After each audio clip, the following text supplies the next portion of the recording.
शोहर इनका क्या डिमांड जो इनसे कर रहा था। पहले झगड़ता रहा, मेरे फ्रेंड्स को राजी करो, मुझे करती हो, इनके साथ चुपड़ी चुपड़ी ये यो वो करो। 3 दिन के अंदर आपके साथ कोई ऐसा रवैया जिस पे आपको डाउट हो? मुझे थोड़ा भी नहीं यकीन वो बंदा साइको है, वो जो मेरे साथ इतने इतने बड़े अल्फाज बोल सकता है, मार सकता है। वो अगर अपनी वाइफ का नहीं सगा पहली कभी दूसरे को, वो अपनी औलाद का कैसे सगा है? वो मेरी ज़िंदगी है, मेरा बच्चा। मैं मजीद अगर ऐसा रहा तो मैं बहुत जल्दी मर जाऊंगी। मेरा बच्चा मेरे पास लाया जाए। नाज़रीन, हम हर प्रोग्राम में यही कहते हैं कि बच्चियों की जब शादी करें या रिश्ता करें ना, तो जांच पड़ताल ज़रूरी होती है। लव मैरिज, पसंद की शादी, वो कहते हैं कामयाब नहीं होती, लड़ाइयाँ झगड़े, फिर उसके बाद डिवोर्स हो जाती है।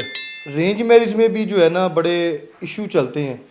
अब रेंज मैरिज हो तो गई है, पसंद की शादी नहीं की। जो इनका शोहर है वो इनसे क्या क्या डिमांड कर रहा था। सियालकोट की ये फैमिली मौजूद है, इन बहन से जानते हैं कि इनके शोहर के साथ इनके क्या मामला थे और वो शोहर इनका क्या डिमांड जो इनसे कर रहा था, जिसकी वजह से इन्होंने इनकार कर दिया। और इनका एक बच्चा है 9 से 10 माह का, वो भी इनके शोहर जो है वो लेके यहाँ से जो है रफू चक्कर हो गए हैं। बात ये है कि मेरा ना आज से 2 साल पहले निकाह हुआ ऑनलाइन, जो से 17 मई को। तो वो हमने इनकी फैमिली आई, ट्रस्ट हुआ, जो भी एक दूसरे के घर गए, एक दूसरे को पसंद किया। 8 दिन के अंदर अंदर इसके बाप ने बोला हमने निकाह करना है, मंगनी नहीं करनी, एंगेजमेंट नहीं करनी। वो चलो वो प्रोसेस हो गया। फिर उसके बाद रिलेटिव है या नहीं आउट ऑफ फैमिली से हैं, रिलेटिव नहीं है हमारे। नहीं हम दस्का में रहते हैं, ये चविंडा में रहते हैं, और जो आगे गाँव है फलौड़ा, उधर रहते हैं ये लोग। ये लोग शुरू से फ्रॉडी हैं। इन्होंने पहले भी इस लड़के की शादी हुई थी, उस लड़की के साथ इसने जुल्म किया, उसको मार कर घर से निकाला, बच्ची छीन ली, दुबई चला गया। ये बहुत ज़्यादा ये चीज़ें ना इन पर थी, और इन पर पहले भी बहुत ज़्यादा केस चल रहे। दूसरे नंबर पर जो उसी निकाह के दौरान इसकी फर्स्ट वाइफ का मेरे से रब्ता हुआ, उसने बताया भी था ये ऐसे ऐसे, लेकिन जी उसने खुद किया था फेसबुक से ना। मैंने इसके जैन अब्बास जी, उसने खुद कॉन्ट्रैक्ट किया। तो फिर बात हुई तो मैंने ट्रस्ट नहीं किया, मैंने फिर इनसे बात कर दी। तो ये इसका बाप अगले दिन हमारे घर आ गया कि वो ज़ाहिर सी बात है, उसने खुद को ही सच्चा कहना है ना। तो ये वो मेरे भाई से बात हुई तो मेरा ना, मैंने फेसबुक से उस लड़की को ना ब्लॉक कर दिया। फिर उसके बाद क्या प्रोसेस हुआ कि मेरे तकरीबन निकाह को 6 माह हो गए। उसके बाद ये 2025 जनवरी के महीने पाकिस्तान आया ये लड़का आदमी जैन अब्बास। ये तकरीबन आया है मेरे 24 जनवरी को रुखसती थी। जस्ट एंड जस्ट ये आदमी मेरे पास 3 दिन रहा है। उसके बाद ये चला गया फिर ओमान। उसके बाद जो काम हुआ है कि अल्लाह पाक की रहमत हुई, जो भी है ये काम साथ साथ। फिर प्रेगनेंसी के दौरान इसकी फैमिली ने मुझे ज़हनी टॉर्चर किया, बातें की, बेइंतहा गलत बातें की, इसको भी मेरे ख़िलाफ़ किया। ये भी मुझसे कहीं टाइम बात नहीं था, जबकि उस टाइम एक औरत को अपने हस्बैंड की सबसे ज़्यादा ज़रूरत होती है, जिस टाइम उसने मेरा साथ नहीं दिया। फिर बेबी जो सा मेरा प्री मैच्योर हुआ, टाइम से पहले पैदा हो गया, 1 मंथ बस था उसके पैदा होने में, मतलब टाइम कवर होने में, उससे पहले वो पैदा हुआ। फिर वो बेबी हुआ, सारा जो सा मामला हॉस्पिटल का कवर करके इन्होंने पैसे वगैरह जो भी हुए लगाए, मुझे आकर सुनाने लगे हमारे तो इतने पैसे लगे हैं, हमने तो ये किया है, हमने तो वो किया है। देखो आपकी नस्ल है ना, अगर लगा दिए तो अपनी नस्ल पर लगाए हैं, ज़्यादा लगे कम लगे, अल्लाह पाक ने बेटा अता की है। पहले आपकी बेटी थी, उसको जलील करके घर से निकाला, छोड़ा। अब बेटा हुआ है तो बेटे होने के बाद वजूद भी आप लोग किसी की बेटी को जलील कर रहे हैं। 3 दिन के अंदर आपके साथ कोई ऐसा रवैया जिस पे आपको डाउट हो या शक हो कि सबसे बड़ा गलत फैसला तो नहीं हो गया मेरे माँ बाप से या मुझसे? जी मैं बताती हूँ, लड़का साइको पेशेंट है, मेंटल हेल्थ उसकी नहीं सही। अगर सही होती तो ये इतना बड़ा कदम वो क्यों उठाता? उसको पता भी है एक छोटा सा बच्चा है 7 माह का, उसको माँ से जुदा करना एक कानूनन जुर्म भी है, इस्लामी तौर पर भी देखा जाए तो जुर्म की इंतहा है। छोटा बच्चा इस टाइम अपनी माँ की ज़रूरत थी, जिसने बहाने से फिर वो इसकी बहन ने, मेरा बच्चा 2 माह का हुआ, मतलब 2 माह का था, इसकी बहनों ने लड़ाई स्टार्ट कर दी। उन्होंने मुझे वहाँ पर भी नहीं टिकने दिया। फिर मैंने अपनी वालदा को कॉल की, उन्होंने मुझे अपने पास, मैंने नहीं की, इसके मतलब ना मेरे हस्बैंड ने कहा। और शादी के 3 दिन यहाँ पे रहा जब पाकिस्तान आया। हाँ जी जी। 3 दिन के बाद फिर वापस चला गया। वापस चला गया फिर वापस। उसके बाद आपकी नंदें और हाँ जी, इन्होंने फिर किया सारा जो सा ना बेड़ा गर्क मेरी ज़िंदगी का। फिर उसके बाद जो सा ना हुआ, इसने ना, मैंने इससे डिस्कस की, मैं क्या बच्चा छोटा सा है, आपकी सिस्टर, आपकी फैमिली, आपकी माँ बड़ी बातें अजीब गरीब करती हैं, काइंडली कुछ करो यहाँ, आप देखो उनको समझाओ। इसने बोला कि चलो ठीक है, मैं तुम्हारी मामा को कॉल करता हूँ, तुम ना अम्मी घर चली जाओ, मैं 1-2 माह के अंदर ना तुम्हें अपने पास बुला लेता हूँ। मैंने कहा चले ठीक है, मैं अम्मी घर गई, मैंने खुद नहीं बोला कि मुझे अपने पास बुलाओ। इसने फिर 1-2 माह क्या लगाया, 4-5 माह लगा दिए, मैं वहाँ पर अम्मी के घर रही।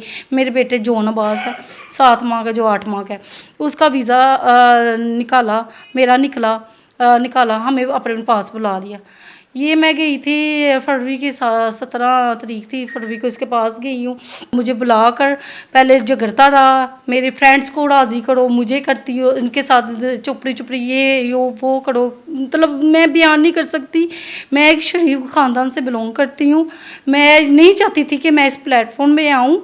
इस आदमी ने मुझे 14 दिन हो गए मजबूर किया है, ऊपर से मेरा बच्चा ले गया है। इसने अपनी माँ को 15 दिन पहले पाकिस्तान से ओमान बुलाया हुआ था इस प्लानिंग के लिए। मेन किरदार इसकी माँ का, ज़्यादा का। आपसे पहले वो उधर थी? नहीं, मैं पहले गई हूँ, फिर मेरे बाद इसकी माँ ही 15 दिन बाद, मतलब ईद के बाद, छोटी ईद के बाद। फिर इस आदमी ने ये ट्रेजेडी मेरे साथ की है, बेइंतहाशा जुल्म की है कि इसने मुझे झांसे में लाकर सब कुछ कर कुरा कर मुझे अकेला रूम में छोड़कर, रूम को लॉक करके खुद भाग गया है, दोस्तों के हवाले करके कि जो भी मामला आता है खुद हैंडल करो। सारे दोस्त इन्वॉल्व थे, इसका बाप, इसका फैमिली ग्रुप। उस बच्चे का क्या कसूर था? किस कंडीशन में अभी क्या मैं एक पल भी इन पर ट्रस्ट नहीं कर सकती। मुझे थोड़ा भी नहीं यकीन वो बंदा साइको है, वो जो मेरे साथ इतने तेरे बड़े अल्फाज बोल सकता है, मार सकता है। वो अगर अपनी वाइफ का नहीं सगा, पहली का भी दूसरे को, वो अपनी औलाद का कैसे सगा है? वो कैसे सगा हो सकता है? जो वो अपनी वाइफ की इज्जत को पमाल करने पर चला था, वो अपनी औलाद का, उसकी जान का सगा नहीं हो सकता। अच्छा मेरी बहन, मुझे एक ये चीज़ बताइएगा कि बाहर की कंट्री में जब आप रहे हैं तो बच्चा आपका वहाँ से वो लेके गया था? जी, वहाँ से ही लेकर गया था। जब यहाँ से पाकिस्तान से आप गए हैं, बच्चे का पासपोर्ट, बच्चे की चीज़ें, डॉक्यूमेंट्स पूरे थे? आपके डॉक्यूमेंट्स पूरे थे? जी। तो जब आप वहाँ से वापस जब आई हैं तो किसी ने पूछा नहीं रास्ते में कि बच्चा नहीं आप वापस, क्योंकि ये परमानेंट वीज़ा तो नहीं था। जब बाहर की कंट्री से आप आउट हो रहे हैं तो आपके साथ चाहे 1 लोग है, 2 लोग हैं, तो वो चेक तो करते हैं वहाँ पे। मैं एक बात बताती हूँ, इसके दोस्त इन्वॉल्व थे, उन्होंने मुझे बोला हुआ था कि तुम्हारा यहाँ पर ना कोई केस नहीं होना, क्योंकि मैं first time out of country गई थी, मुझे किसी चीज़ का नहीं था। और एक मेरी कंडीशन कुछ ऐसी थी, मेरा बच्चा मुझसे जुदा किया गया हो, और दूसरा मुझे कुछ नहीं था समझे मैंने कहाँ पर जाना है, कहाँ पर नहीं जाना। इसके बाद ने 9 अप्रैल को मेरी टिकट करवाई है और 10 मुझे ना पाकिस्तान भेजा। और इसके बाद दोस्तों ने मुझे मना किया था कि किसी से डिस्कस नहीं करना, एयरपोर्ट पर भी नहीं, तुम्हें उन्होंने पकड़ लेना है, फिर काम ना बहुत ज़्यादा लंबा हो जाएगा, तुम अभी जाओ पाकिस्तान, वो क्या पता पाकिस्तान हो, वहाँ से जाकर इस पर ना केस करो। फिर मैं पाकिस्तान आई, मैंने बोला भी एक्शन लेने को, भाई मेरा वेट कर रहा था कि कोई नहीं, प्यार से ना घर बस बसाने की तरफ से। मुझे उस आदमी पर, उसकी फैमिली पर, उसकी अम्मा पर कोई ट्रस्ट नहीं है। वो मेरी ज़िंदगी है, मेरा बच्चा, मैं मजीद अगर ऐसा रहा तो मैं बहुत जल्दी मर जाऊँगी। मेरा बच्चा मेरे पास लाया जाए, मुझे नहीं लगता मैं मजीद जिंदा रह सकूँगी, मैं अपने बच्चे के बिना मर जाऊंगी। वो मैंने जैसे उसको समेटा है, वो प्री मचोड़ हुआ है, दिन रात जाकर मैंने उसको फीड करवाया। मेरा बच्चा, मैं एक बच्चे की परवरिश एक माँ कर सकती है, बाप तो क्या, जिस इंसान का अपना मेंटल हेल्थ अच्छी नहीं, वो बच्चे की तरबियत कैसे करेगा?